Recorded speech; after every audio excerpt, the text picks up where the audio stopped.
Whether you choose to live in the city or you prefer to live like this, time has come to talk about power banks. Let's do it. Yo, we've had 2 power interruptions recently, with more to come, I'm sure. Nutty weather, operator error, faulty equipment, drunk squirrels, whatever the case may be, our energy infrastructure is under pressure. Yours truly conducted some research and found that EcoFlow and Anker stood out as the best portable power banks out there right now. My choice was the Anker Solix C1000.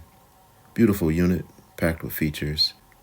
1056 watt hours, expandable to 2112, 1800 watt pure sine wave AC output, 2400 watt surge pad, 1300 watt AC input. That'll charge up from 0 to 100% in 58 minutes. 600 watt max solar input. It's pretty snazzy. And a beautiful app that is really functional. They advertise that the unibody design is drop proof. I'm not going to test that out. You can see the bottom has feet that keep it elevated off of the ground. This side shows your charging interface. You got your AC input, fuse reset, and solar and 12 volt charging input. On the flip side is where you'd connect up an expandable battery. Here's a good look at the expandable battery now on market for this unit. Now there's a nice dust cover. Depending on your use, this will probably come in pretty handy if you're really out overlanding. The business side of this unit is the front, where you'll access the 12 volt port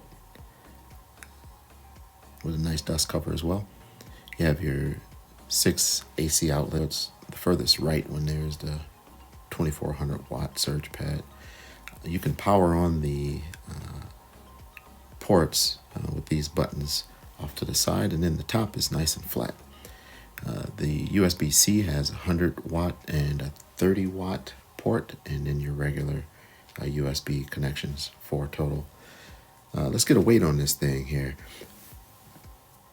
Feels like a car battery, maybe a little smaller than, and we're looking at 28.3 pounds.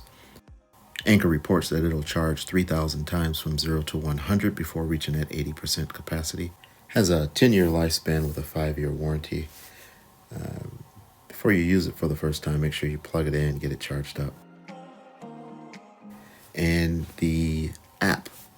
This app was really useful. I went on ahead and set mine up as soon as I got the unit, and you'll find that this app is pretty intuitive. It's pretty easy to use, and it'll allow you to control a lot of the functions of the portable unit and monitor the in and out energy flow that is real time.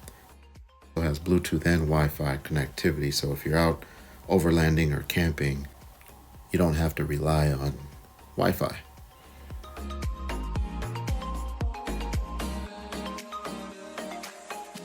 What am I doing? I think I'm charging it right now, and I didn't do the ultra fast charging. They say that if you do, it will have an impact on the lifespan of the battery, so do that sparingly. Here's the control for the brightness of the LED light at the front of the unit. This is pretty cool. So you can control the lights with the app, or you can hop on the front of the unit and control it there as you want.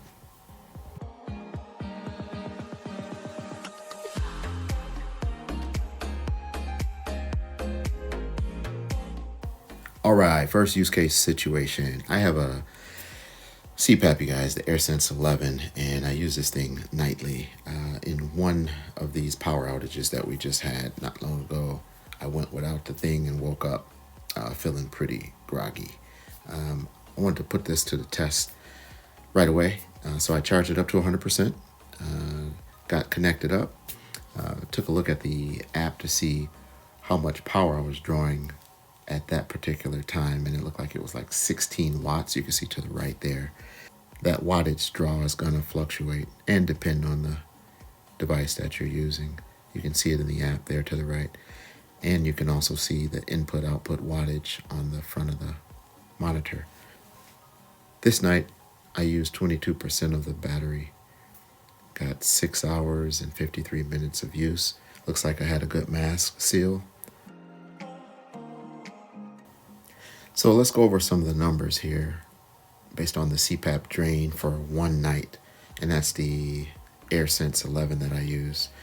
So for one night's use, and I would encourage you to try this several nights to get an average, I used 22% of the battery in 6.88 hours. 22% of that 1056 watt hour capacity was 232.32 watt hours used. That divided by the hours equals 33.76 watt hours per hour that I used for this particular night, which equates to about 31 hours of use, or a little better than 4 days before I would have to recharge. Not too bad. Moving on. Yes, I have an old school Dyson corded vacuum. Take a look at the power draw. You see the surge was like 1257 when I first turned it on. 1257 watts of surge. This unit will cover you up to 2400 watts surge and then a continuous 1800 watts. Outstanding unit, you guys. I vacuumed for a good 5 minutes. No issues. On to the next test.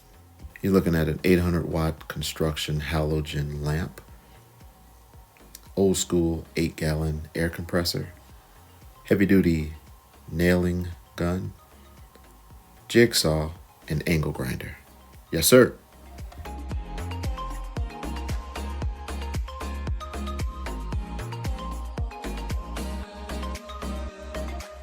Let's add in that Makita table saw and the Makita miter saw. I started at 69% battery charge and got those construction lights going. That's one halogen lamp at 400 watt draw. You see that at the left? Now that's the second one, 852 watts. No hay problema. We're looking good, you guys. Now, moving on to that big air compressor. What you think? It didn't work. Check this out. I got an Air 36. Protection has been activated. That didn't work. That's an old school air compressor, 8 gallons. I think it tried to draw more than the 2400 watts and it just timed out. It just stopped. Moving on to the miter saw, you can see that there's a couple flickers of the lights, but had no problem at all getting through 2x4 pieces of wood.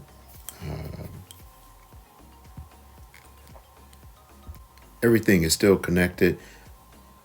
Miter saw, the lights. Now we're moving over to the table saw. Any issue? Nope. This is a thin piece of wood, 5/8 inch, I believe. And we're looking good there. How about that jigsaw? Boom! We're moving. And yes, no problem, guys. Let's do this. Okay, let's see what that angle grinder will draw. We're at 44% charge, and angle grinder pulls 405 watts. No sweat. Time to recharge. Let's see where we're at now here. So I charged to 100% the next day. Tried the air compressor again. Problem. Didn't work. Moved on to the big ass fan, the Max Air fan. Love this fan. I use it on my patio during the summertime. Moves a lot of air. That was no issue. And then here's the biggest test. The Vandora space heater. This thing draws like 1500 watts of power here, and the power bank worked just fine at the low setting. I turned it up to the highest setting, and let's see if we reach the 1500 watts. Oh yeah, we're surpassing that. 1700, 1837. There were no faults. It continued through, no errors. We're looking good. What would a power outage be without any coffee? I'll tell you. Hell, let's see what this will do. 1453. Nice. Charge my drones, my camera, my iPad, LED lamps all at once. No problem. I think this is the one, you guys. The Anker Solix C1000. It was on sale when I got it. I encourage you to take a look. If you get it, let me know you got it. Put it in the comments.